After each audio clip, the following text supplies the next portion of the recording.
Hey guys, hey, it's Kevin again. I want to make another video for you, coming from the weightlifting therapist. So the population I work with is adolescents. I've mentioned that multiple times in previous videos.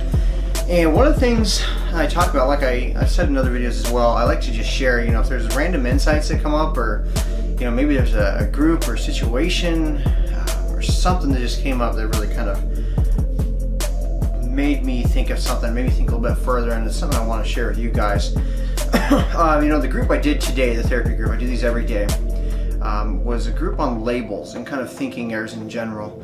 And one of the thinking errors and things that we get tripped up on sometimes that we discussed is labels, attaching labels to ourselves, or fortune telling. So one of the two, they kind of go in the same thing from my perspective. Letting society label you, letting one of the kids pointed out that there's this stigma, this stereotype of when you come out of a psych hospital, you're crazy, you're out of control, you can't handle your own stuff, or can't handle your own shit in their terms, that you're just a psycho, all these different terms. And so some of the kids were struggling with feeling like they were labeled like this when they would be leaving our hospital. It would be really difficult for them to readjust, and they didn't know how their families or their patients would accept them coming out of a psych hospital. The other thing is fortune telling, kind of assuming that you know exactly how the future is going to go.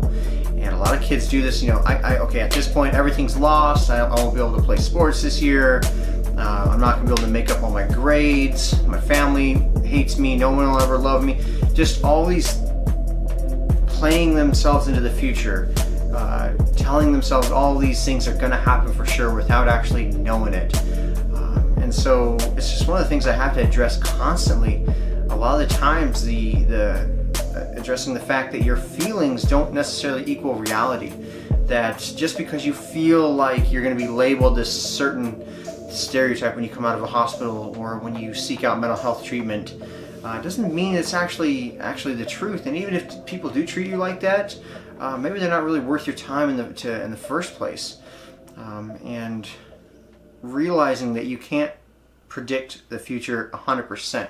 You can't for sure say and know in your heart that everything is going to be a complete wash the rest of your life. That's a thinking error. I know I fall into it myself at times where, after a series of bad events or things just start spiraling out of control for me, that I just assume, okay, this is just the pattern and things are not going to look up, and I'm just going to be someone who is just never going to make it. I struggled with a lot of these thoughts in college as I was even though I was making progress, I was just not seeing any of the results. I wasn't reaping any rewards at the time.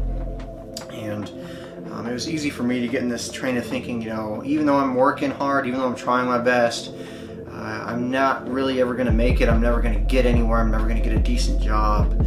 And I was really just kind of hamstringing myself with that kind of thinking. So I think the kids struggle with that as well. I know even to this day I still struggle with it. So just addressing those two things, watch the way you talk to yourself. Watch those thinking errors.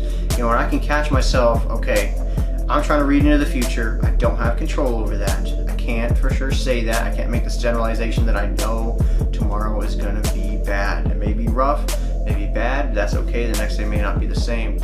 And to not let society, to not let people, to not let where you've been or what you're going through stick this negative label on you. And recognize when it happens, and recognize when you're doing it to yourself. Recognize when you're tagging yourself as a failure or as a screw up.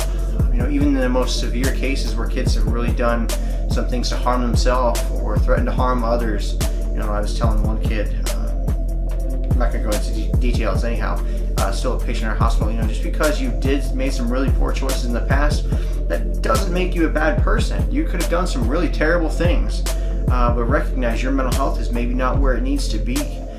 You're not in a healthy spot, so it's kind of unfair to judge yourself like that. Let's get you healthy and let's see what you do from there. That doesn't take away personal accountability, but I think that's a good step in the right direction to mental health, just in general, and mental health recovery, is identifying the thinking errors of fortune telling and labeling, both labels that society throws on you and labels you put on yourself. Anyhow, guys, it's just another quick video I want to make for you. Any questions or comments, put it in the comments below and I'll get back to you. Thank you.